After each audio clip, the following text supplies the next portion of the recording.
Hola a todos, bienvenidos a un nuevo episodio del podcast Terror cerca de ti. Como cada capítulo, quiero agradecer a todos los que semana a semana escuchan el podcast, así como dar la bienvenida a los que lo hacen por primera vez.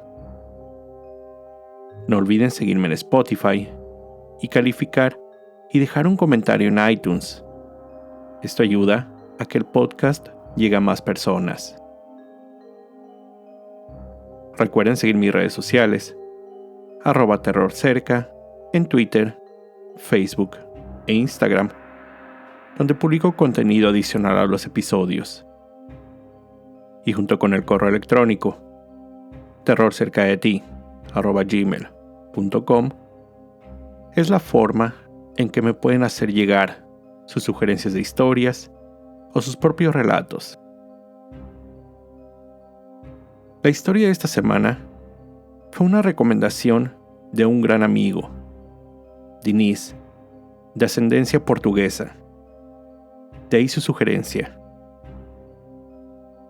En 1440, el historiador portugués Fernão Lopes se dio a la tarea de recopilar esta tan peculiar historia. El príncipe Pedro I, conocido después como Pedro el Justo o Pedro el Cruel, sobrenombres curiosamente opuestos. Él nació el 19 de abril de 1320 en Coimbra. Era el hijo del rey de Portugal Alfonso IV y su esposa Beatriz de Castilla. En 1328, es decir, con tan solo 8 años de edad, Pedro, el heredero al trono portugués, fue prometido a casarse con Blanca de Castilla, por un acuerdo establecido entre ambos padres. Sin embargo, el matrimonio nunca se consumó, ya que la joven era muy débil, tanto física como mentalmente. Debido a esto, el compromiso fue roto. Su padre, el rey, pretendiendo formar una nueva alianza con la aristocracia castellana, arregló el matrimonio de su hijo y heredero Pedro con Constanza, hija de un poderoso noble castellano, don Juan Manuel. El matrimonio se celebró en 1340. Dentro de la corte que acompañó a Constanza a su llegada a Portugal, se encontraba Inés de Castro, su prima, pero que además servía como su dama de compañía. De la vida de Inés se sabe poco. Se cree nació en diciembre de 1320, perteneciente a una de las familias más antiguas e importantes de Galicia. Ahí vivió con su prima Constanza, en el palacio de don Juan Manuel, duque de la provincia de Peñafiel, en Valladolid. Pero, desde la llegada de las dos jóvenes a Portugal, el príncipe quedó prendado de la belleza y pronto se enamoró de Inés. El matrimonio entre Pedro y Constanza se celebró en la Catedral de Lisboa en agosto de 1340. Mientras esa relación daba frutos, llegarían a tener 3 hijos, Pedro mantenía otras relaciones escondidas con Inés. Y bueno, decir a escondidas no es completamente cierto, ya que el rey Alfonso IV y la propia Constanza sabían de esta relación. Ella, buscando una forma de detener el romance, pensó en lo siguiente. Constanza hizo a Inés madrina de su segundo hijo, de nombre Luis, esperando que al tener esta relación ella no siguiera viéndose escondidas con Pedro. Constanza aceptó, pero esto no impidió que siguiera su relación con el príncipe heredero al trono. En 1345 nació Fernando I, el tercer hijo del matrimonio real. Sin saber exactamente cuándo, Constanza murió. En algunos textos, se dice que fue justo durante el parto de Fernando I. Con la muerte de Constanza, la relación entre Pedro e Inés se volvió mucho más obvia. Esta situación causó un gran descontento en el rey Alfonso IV y todos los miembros de su consejo real. Él tomó la decisión de desterrar a Inés de la corte portuguesa. La leyenda dice que mientras los enamorados estaban separados, Pedro enviaba cartas de amor usando un canal de agua que conectaba las dos locaciones. El siguiente paso del rey fue encontrar una nueva esposa para su hijo. Pero esa mujer debería estar alineada con sus objetivos políticos y militares. Sin embargo, el príncipe se negó a casar con cualquiera de las princesas que le eran presentadas. Cuando pidió permiso a su padre para casarse con Inés, éste se lo negó. Como consecuencia, Pedro salió del castillo y vivió en secreto junto a su amada Inés. Durante esta etapa, él asignó importantes posiciones en Portugal a los dos hermanos de Inés, quienes eran exiliados de la corte castellana. Ellos se convirtieron en sus más allegados consejeros. Además de la relación, nacieron 4 hijos: Alfonso, Beatriz, Juan y Dionisio. Esto hizo que el rey viera esa situación como una gran amenaza, ya que los hermanos de Inés, poderosos nobles gallegos, podrían influir al futuro heredero al trono portugués, causando una guerra civil en el reinado.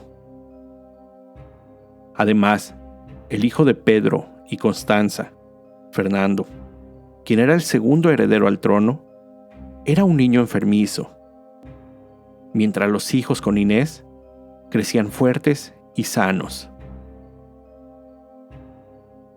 3 miembros del Consejo Real Portugués, Pedro Coelho, Álvaro González y Diego López Pacheco, eran los principales opositores a esta situación y plantearon al rey una idea. En 1355, el rey Alfonso mandó a 3 hombres al monasterio de Santa Clara, en Coimbra, donde detuvieron a Inés. Ella fue llevada ante el rey, a quien rogó por su vida. Pero él, inamovible, dictó su orden. Decapitaron a la mujer frente a sus hijos. Inés fue sepultada en la misma ciudad de Coimbra. En otra versión de la leyenda, se dice que Inés fue asesinada en Quinta da Lágrimas, donde la gente, aún hoy, puede visitar la fuente donde esto sucedió y ver su sangre que pintó las rocas. Al enterarse de la muerte de su amada y saber quién había dado la orden, Pedro juró vengarse. Reunió a un pequeño ejército de allegados y se levantó en armas contra su propio padre, iniciando una guerra civil en Portugal. Sin embargo, las fuerzas comandadas por el rey eran más poderosas. Además, la madre de Pedro, la reina, intercedió en el conflicto. En menos de un año, Pedro abandonó su lucha. Al negociar la rendición, el rey obligó a su hijo a perdonar a los conspiradores que habían asesinado a su amada. Esto a cambio de no tratar como traidores a quienes lo acompañaron en su rebelión. Pedro no tuvo otro remedio más que aceptar las condiciones. Menos de un año después, en mayo de 1357, Alfonso IV, conocido como el Bravo, rey de Portugal, murió. Pedro I, su heredero, subió al trono, convirtiéndose en el nuevo rey de Portugal. Una vez coronado, Pedro I vengó la muerte de su amada. Con el poder que le otorgó la corona, pudo ignorar la promesa que le había hecho a su padre. Encontró a 2 de los conspiradores que ordenaron el asesinato de su amada. Mandó a prenderlos y los enjuició en público. Su castigo, ejecución. Coelho, quien además había sido su tutor, ordenó le sacaran el corazón por el pecho y a González por la espalda. Hizo esto a manera de traer justicia por lo que ellos le habían hecho. Este acto le ganó el sobrenombre de Pedro I, el Cruel. El último conspirador asesino, Diego López Pacheco, logró escapar hacia Francia, y en 1361 el rey perdonaría su vida. Después de vengar su muerte, Pedro I juró hacer a Inés reina de Portugal, ya que, de acuerdo a su testimonio, con sus manos sobre los evangelios, juró se había casado a escondidas con ella. Esto por temor a represalias de su padre. La ceremonia se llevó a cabo mientras Inés se encontraba exiliada. El nuevo rey mandó construir 2 tumbas reales en el monasterio de Alcobaça para él e Inés. En 1360, 5 años después de su muerte, desenterró el cuerpo en descomposición de Inés y organizó una procesión ceremonial. De acuerdo con el historiador Fernando López, el cuerpo fue escoltado por nobles a caballo, damas y clérigos. Durante el recorrido, miles de personas sostuvieron velas para que el cuerpo siempre estuviera iluminado. Heinrich Schöffer, autor del libro Historia de Portugal, describió el evento con la siguiente metáfora, cito: Inés de Castro fue llevada hasta Alcobaça entre 2 líneas de estrellas. Cuando los restos de Inés llegaron a su destino, ella fue oficialmente nombrada reina, por lo que fue sepultada como tal, y sus restos descansarían en la bella tumba, esperando ser acompañada por Pedro en su muerte. Pero es aquí donde la historia toma un giro macabro. Una leyenda surgió, que corrió de boca en boca a través de los siglos, haciéndola cada vez más oscura, tomando un tono más literal relativo a la idea de la reina muerta. En 1577, Jerónimo Bermúdez escribió sus tragedias Nice Lastimosa y Nice Laureada, donde cuenta la historia de Pedro e Inés, solo que en su obra agrega un nuevo detalle. El autor escribió que cuando Pedro recibió el cuerpo en descomposición de Inés, este fue vestido con las ropas reales adornado con joyas, fue sentada en el trono y coronada en una ceremonia oficial. Después de la ceremonia, como era costumbre, y forzando a la corte entera jurar obediencia a su reina, los nobles de la corte y clérigos besaron la mano cadavérica de su reina muerta, mientras trataban de controlar el asco provocado. Al terminar, su cadáver fue puesto a descansar en la tumba que él había mandado construir. Las tumbas fueron construidas entre 1358 y 1367. Se desconoce al autor, aunque se asume era portugués con cierta influencia francesa. Fueron construidas con mármol y piedra caliza. Desde el siglo XX se encuentran en el ala sur del monasterio de Alcobaça, localizadas una frente a la otra. Siguiendo el estilo gótico, ambas tumbas representando a los dos reyes, quienes portan coronas y están rodeados de 6 ángeles cada uno. El rey Pedro I fue un buen administrador de las riquezas de la corona.